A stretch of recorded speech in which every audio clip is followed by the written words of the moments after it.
warahmatullahi wabarakatuh.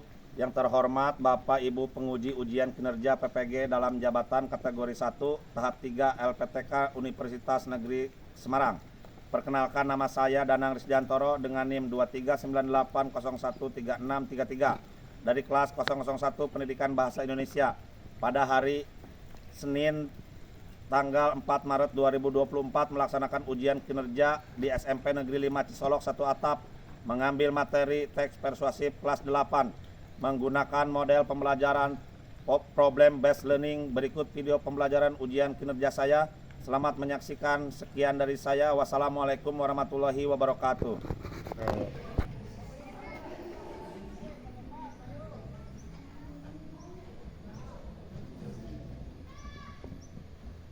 Assalamualaikum.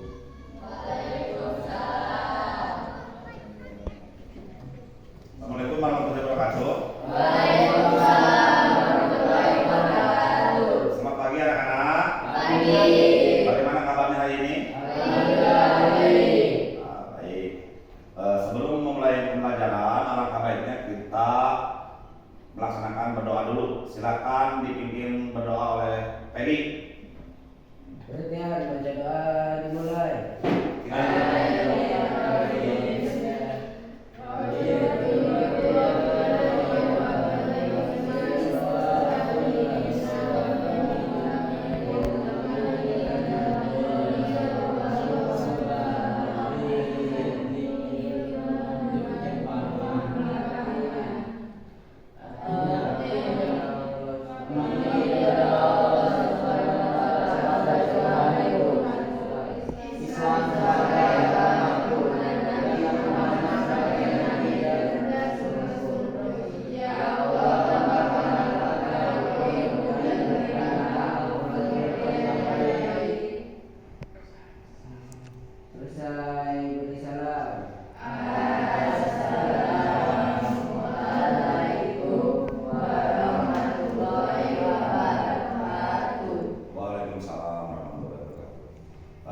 Sebelum kita memulai pembelajaran, Bapak akan mengecek kehadiran ya. Bapak akan mengecek kehadiran pada hari ini siapa saja yang tidak masuk ya. Pedi, Hadir. Ginda, Hadir. Muhammad Denis, Hadir. Lutfiana Ulfa, Melinda, Oli Sarah, Vika Alpiani, Mutia Octaviani, Marvelino, Sipa Dewanti, Sarah, Sinta Dewi Pertiwi, Yuli Rahmawati, Rizky Nur Alamsa, Yunita Putri. Baik. Yang tidak hadir berarti Anggun ya, yang tidak hadir pada hari ini Anggun. Baik. Kita akan melakukan ice breaking terlebih dahulu ya. Kita akan melakukan ice breaking yaitu tepuk semangat. Ada yang tahu dengan tepuk semangat? Baik, kalau sudah tahu, kita mulai. Tepuk semangat. Semangat. Baik, terima kasih ya. Kalian sudah melaksanakan atau melakukan tepuk semangat. Selanjutnya kita akan menyanyikan lagu wajib nasional, yaitu Satu Nusa Satu Bangsa.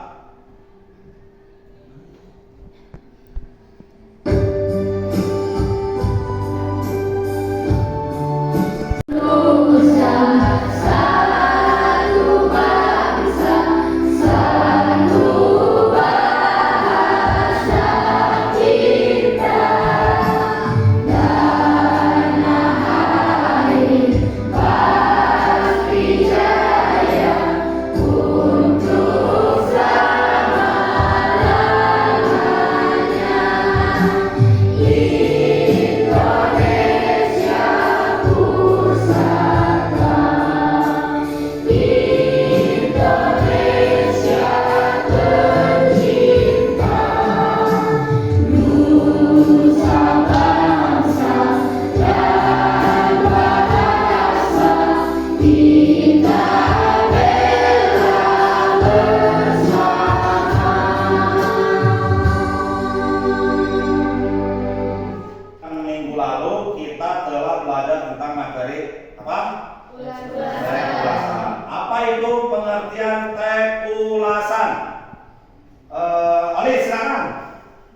Bacakan, apa itu tentang ulasan? Ulasan adalah kupasan atau tafsiran atau komentar, sedangkan menurut situs Kemdikbud, teks ulasan adalah suatu teks yang berisi ulasan, penilaian, review terhadap suatu karya seperti film, drama, atau sebuah buku. Tepuk tangan untuk Alisara. Jadi ya, kita tadi teks ulasan. Lalu pada kegiatan pembelajaran dengan menggunakan scientific learning, metode diskusi kelompok dan model problem based learning, maka kalian diharapkan peserta didik dapat menguraikan struktur dan kebahasaan teks persuasif. Yang kedua, peserta didik dapat memecahkan permasalahan aktual yang perlu diangkat untuk diberi masukan sebagai bahan menulis teks persuasif. Yang ketiga, peserta didik dapat merumuskan teks persuasif yang ditulis. Yang keempat, peserta didik dapat membuat teks persuasif dengan memperhatikan struktur dan kaidah kebahasaan teks persuasif. Nah, sebelum memulai pembelajaran, maka alangkah baiknya kalian mengamati video pembelajaran tentang materi teks persuasif ya, supaya kalian bisa lebih paham. Silakan diamati videonya.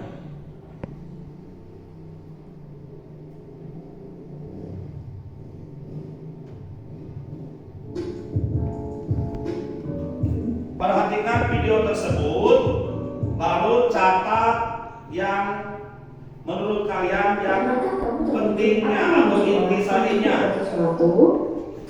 Jika tenang, berarti kalian sudah sering melakukan hal-hal yang bersifat persuasif. Teks yang berisi ajakan atau bertujuan untuk menyuruh atau membujuk pembacanya melakukan sesuatu sesuai dengan apa yang disampaikan oleh penulis disebut teks persuasif. Yuk kita pelajari teks persuasif lebih lengkap.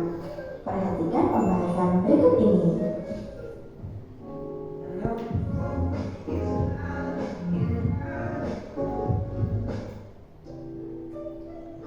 Dalam Kamus Besar Bahasa Indonesia, persuasif diartikan sebagai suatu ajakan kepada seseorang dengan cara memberikan alasan yang meyakinkan. Teks persuasif dapat diartikan sebagai suatu teks yang mengandung alasan-alasan, bukti, atau fakta yang mengandung unsur ajakan atau himbauan agar pembaca melakukan sesuatu yang dinyatakan oleh penulis. Karena sifatnya yang mengajak, di dalam karangan persuasi sering ditemukan kata yang mengajak seperti ayo, mari, lakukanlah, dan sebagainya. Bertujuan mempengaruhi pembaca agar pembaca yakin terhadap ide, gagasan, dan pendapat yang dikemukakan, dan pembaca bersedia melaksanakan apa yang menjadi ajakan dari ide tersebut. Adapun ciri-ciri teks persuasi sangat berkaitan dengan upaya menjelaskan, meyakinkan, dan mempengaruhi pembaca melakukan ide yang dikemukakan. Teks persuasi memiliki beberapa ciri-ciri sebagai berikut ini. Ciri umum dari teks persuasif bisa dirumuskan menjadi 3. Yang pertama, meyakinkan seseorang. Yang kedua, berusaha membuat pembaca tergerak untuk melakukan sesuatu seperti apa yang diharapkan penulis. Dan yang ketiga, menyertai data dan fakta, terdapat unsur ajakan, bujukan, atau himbauan. Berikut adalah bentuk dan jenis dari teks persuasi. Ada 3 bentuk teks persuasi. Yang pertama adalah bentuk pidato. Bentuk ini misalnya digunakan pada propaganda, kampanye lisan, dan promosi produk niaga. Yang kedua yaitu bentuk tulisan. Bentuk ini misalnya digunakan pada iklan dan selebaran. Dan yang ketiga yaitu bentuk elektronik. Bentuk ini biasanya digunakan di iklan televisi, bioskop, dan internet. Sementara olahraga persuasi dapat digolongkan dalam beberapa jenis. Di antaranya adalah persuasif. yang pertama, persuasi politik. Teks jenis ini digunakan dalam bidang politik dan bertujuan tujuan untuk kepentingan politik. Yang kedua, persuasi pendidikan. Teks persuasi pendidikan digunakan dalam bidang pendidikan dan bertujuan untuk mencapai tujuan pendidikan. Yang ketiga, persuasi advertensi atau biasa disebut dengan persuasi iklan. Persuasi ini dimanfaatkan dalam bidang usaha untuk memperkenalkan suatu barang atau jasa. Yang terakhir adalah persuasi propaganda. Persuasi ini sering dipakai dalam kampanye. Isi kampanye berupa informasi dan ajakan. Tujuan akhir dari kampanye adalah agar pembaca atau pendengar menuruti isi ajakan kampanye tersebut. Perhatikan contoh teks persuasi berikut ini. Kemudian jawablah pertanyaan pada akhir video ya. Materi ini juga bisa kalian baca di buku paket materi teks persuasi. Tetap semangat belajar dan jaga kesehatan. Sampai jumpa pada penjelasan materi berikutnya. Dadah!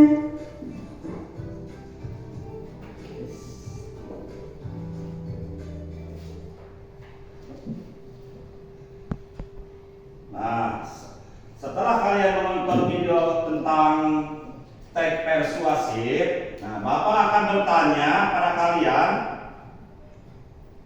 tentang materi yang telah kalian sebut. Apa pengertian teks persuasif? Bapak, silakan. Teks yang berisi ajakan atau bertujuan untuk menyuruh atau membujuk pembacanya melakukan sesuatu sesuai dengan apa yang disampaikan oleh penulis disebut teks persuasif. Baik, tepuk tangan buat Bapak. Ya.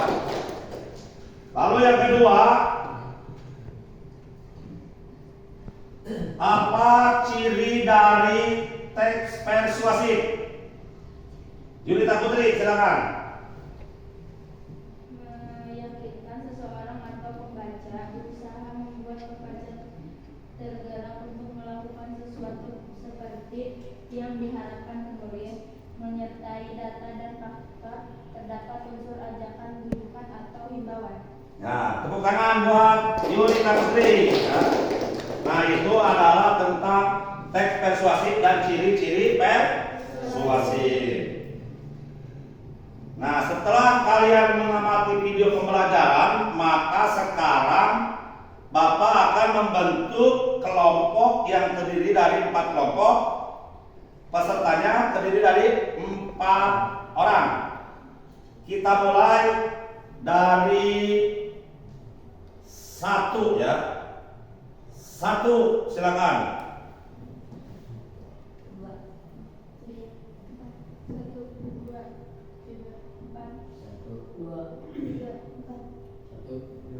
3. Nah, barusan kalian telah berhitung dari mulai 1 sampai 4. Nah, maka pembagian kelompoknya yang 1 bergabung dengan yang 1 lagi, yang 2 bergabung dengan yang 2 lagi, ya. Silakan dibagi kelompoknya 1 sampai 4, silakan. Cari temannya yang punya angka 1, yang punya angka 2, yang punya angka 3 dan punya angka 4.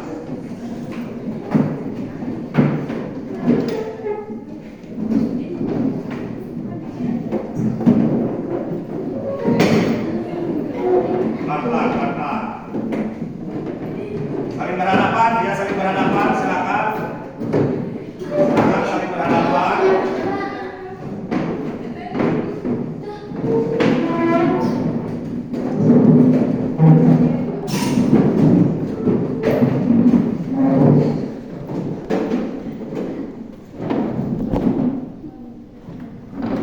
Silakan saling berhadapan duduknya.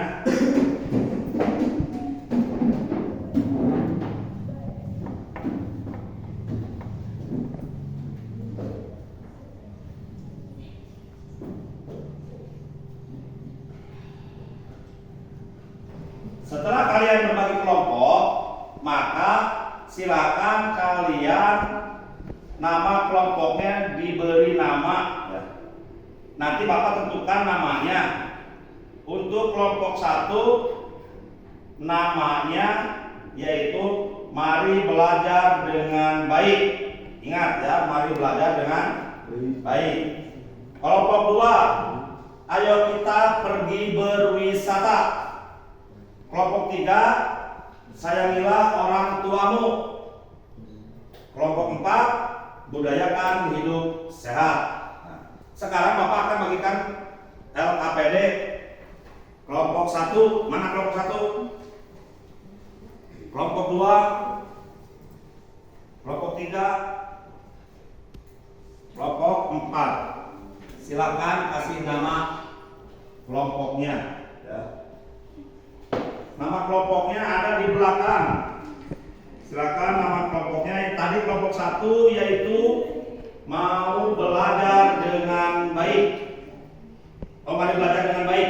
Mari belajar dengan baik. Yang kelompok 2, ayo kita pergi berwisata. Kelompok 4, kelompok 3, sayangilah orang tuamu. Kelompok 4, budayakan hidup sehat. Silakan ditulis nama kelompoknya dan nama anggotanya di belakang. Ya. Lalu peserta didik memilih contoh teks persuasif. Ya, silakan di situ diisi memilih contoh teks persuasif dan nanti akan kalian diskusikan di depan kelas.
Silakan berdiskusi bersama teman satu kelompoknya.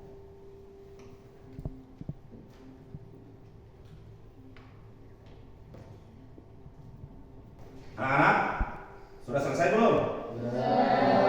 Nah, baik, kalau sudah, silakan dipresentasikan di depan kelas.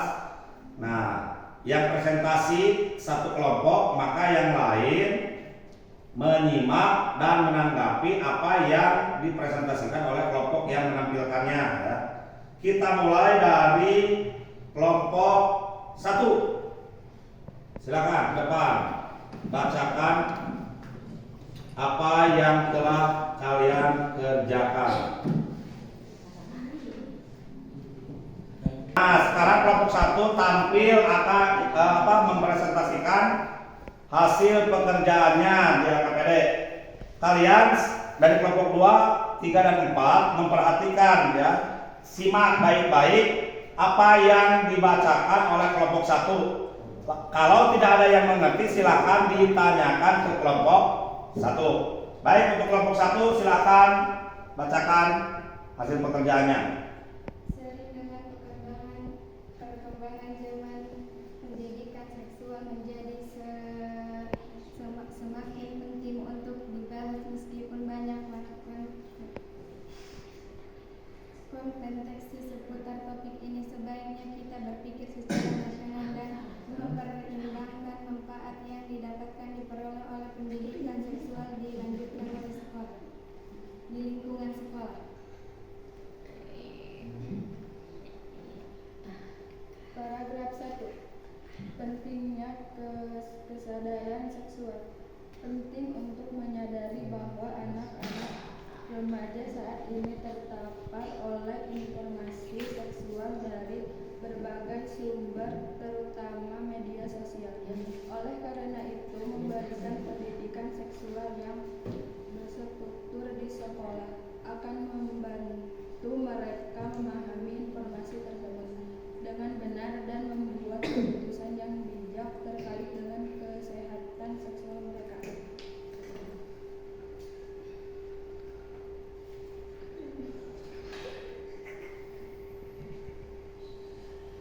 Pendidikan seksual tidak hanya tentang aspek reproduksi, tetapi juga tentang pentingnya menghindari penyebaran penyakit seksual dengan memberikan pemahaman yang baik tentang penggunaan kondom, vaksinasi, dan cara-cara pencegahan lainnya.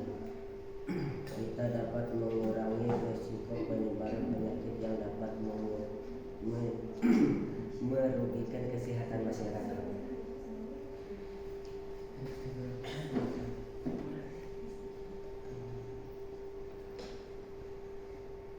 Pendidikan seksual yang baik juga mencakup penghargaan terhadap kebebasan individu melalui pemahaman yang mendalam tentang hak dan tanggung jawab dalam hubungan seksual. Kita dapat membantu masyarakat mengembangkan sikap yang saling menghormati dan memahami batasan-batasan pribadi.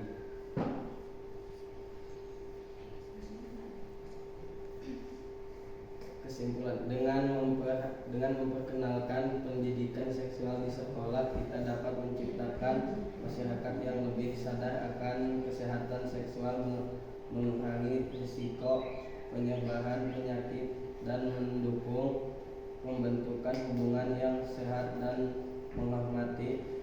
Oleh karena itu, sangatlah penting untuk meninjau dan meningkatkan kurikulum pendidikan agar mencakup aspek-aspek penting dari pendidikan seksual. Baik, tepuk tangan untuk kelompok 1. Baik, tarik tepuk tangan, semangat kan? Silakan.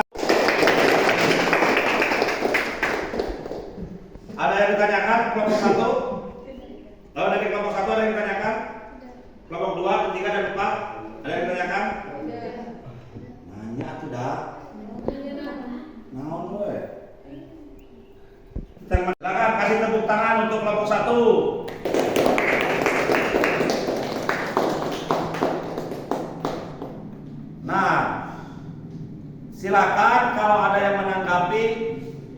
dari kelompok yang lain, kelompok 2, 3. Oh, silakan kelompok 3. Mau bertanya kepada kelompok 1, silakan. Apa tema dari teks tersebut? Silakan jawab kelompok 1. Pentingnya kesadaran seksual. Pentingnya kesadaran seksual. Ada yang lain? Tidak ada? Nah, baik, kalau tidak ada, silakan untuk kelompok 1 duduk kembali.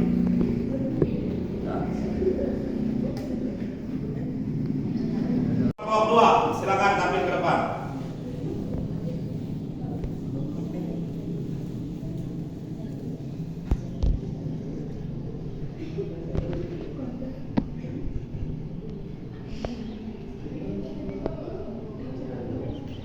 Kesadaran seksual penting untuk menyadari bahwa anak-anak dan remaja saat ini terpapar oleh informasi seksual dari berbagai sumber, terutama media sosial. Oleh karena itu, memberikan pendidikan seksual yang terstruktur di sekolah akan membantu mereka memahami informasi tersebut dengan benar dan membuat keputusan yang bijak terkait dengan kesehatan seksual mereka.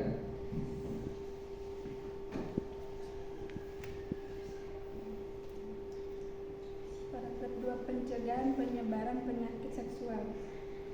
Pendidikan seksual tidak hanya tentang aspek reproduksi, tetapi juga tentang pentingnya menghindari penyebaran penyakit seksual dengan memberikan pemahaman yang baik tentang penggunaan kondom, vaksinasi, dan cara-cara pencegahan lainnya. Kita dapat mengurangi risiko penyebaran penyakit yang dapat merugikan kesehatan masyarakat.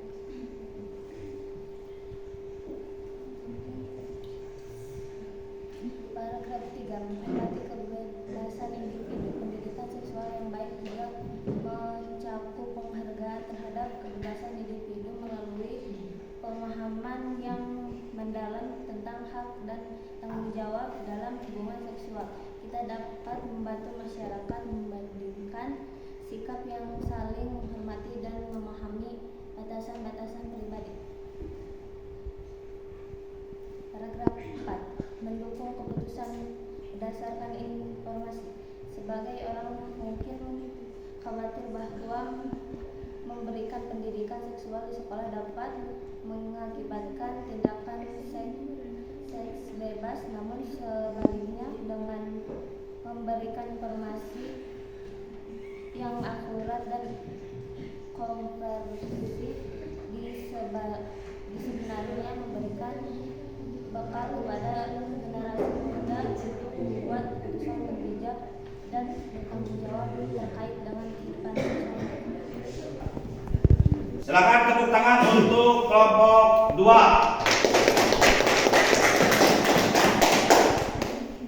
Ada yang bertanya ke kelompok 2? Silakan kelompok 1. Silakan. Ada yang bertanya ke kelompok 2? Silakan kelompok 2. Apa konteks masalah tersebut? Silakan jawab kelompok 2. Pendidikan seksual tidak hanya tentang aspek reproduksi, tetapi juga tentang pentingnya menghindari penyebaran penyakit seksual dengan memberikan pemahaman yang baik tentang penggunaan kondom, vaksinasi, dan cara-cara pencegahan lainnya. Kita dapat mengurangi risiko penyebaran penyakit yang dapat merugikan kesehatan masyarakat. Ada yang lain? Ada yang mau menanggapi yang lain? Tidak ada? Kalau tidak ada, sekali lagi kasih tepuk tangan untuk kelompok 2. Silakan kelompok 2 duduk kembali.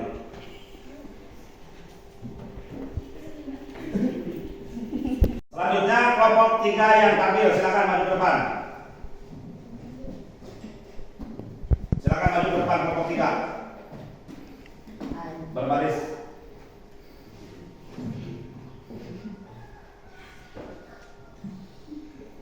Berjajar ya, silakan berjajar kelompok 3 yang rapi berjajarnya.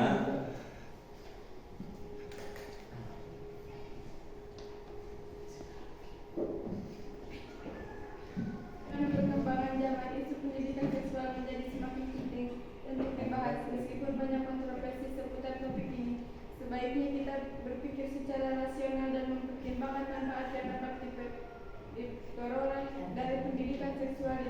sekolah. Kasih tepuk tangan untuk kelompok 3. Ada yang bertanya? Silakan. Kelompok 4 bertanya? Silakan. Bertanya? Tidak ada?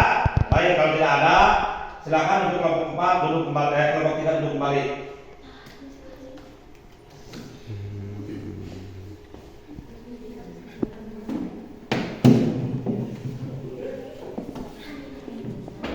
Selanjutnya kelompok 4 yang terakhir, silakan maju ke depan.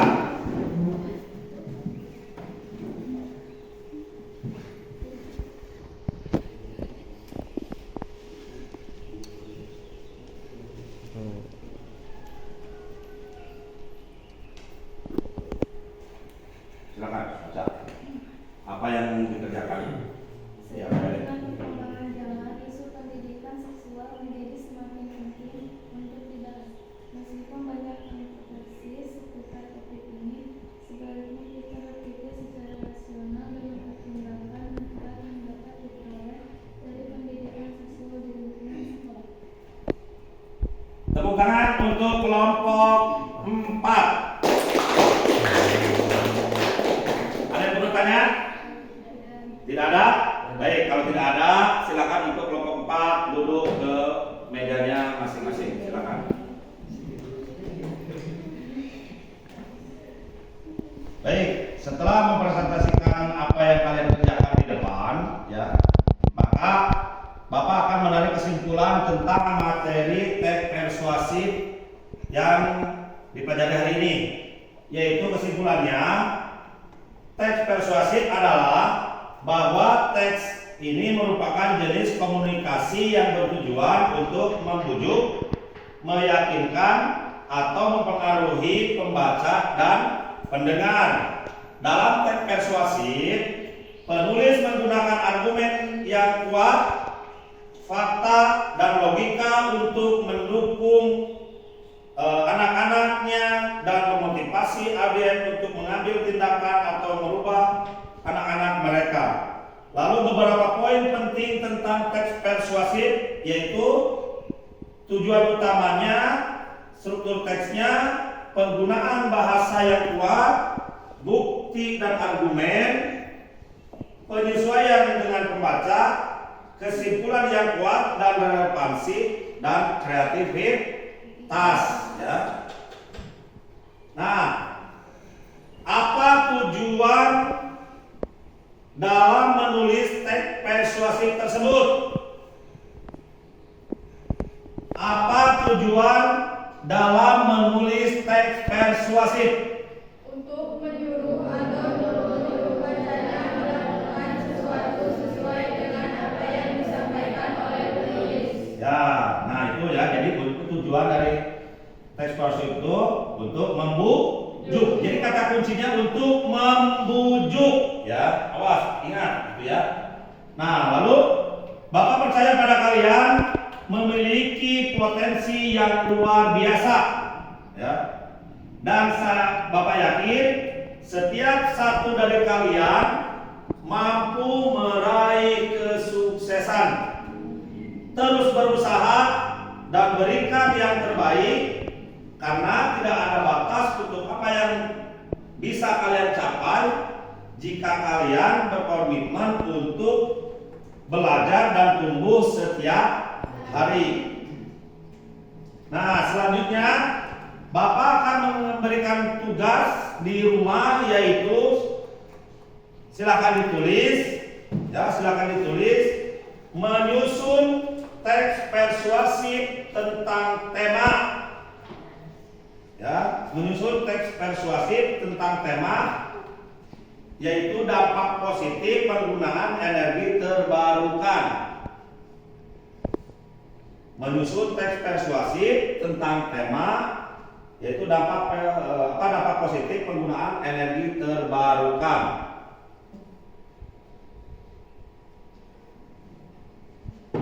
Sudah dicatat tugasnya? Setelah kalian mempelajari penyusunan teks persuasif, Nah, pada pembelajaran yang akan datang, kita akan membahas materi tentang teks eksplanasi. Ya. Nah, setelah kita belajar dari awal sampai akhir, kita akan pulang ya. Tapi sebelum pulang, kita berdoa dulu. Silakan, Pedi, dipimpin membaca doa. Silakan. Perhatian, baca doa dimulai.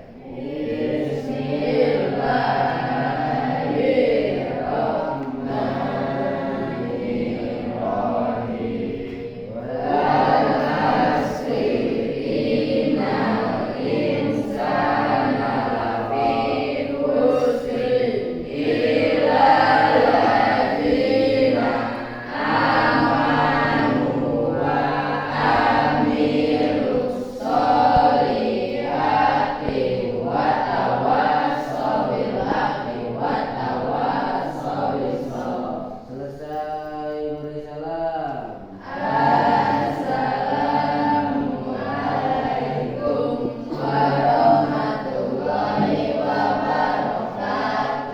Waalaikumsalam warahmatullahi wabarakatuh. Terima kasih ya. Sebelum pulang, kalian nanti duduk yang rapi, pulangnya yang rapi lagi ya. Silakan dimulai dari kelompok 3 dan 4.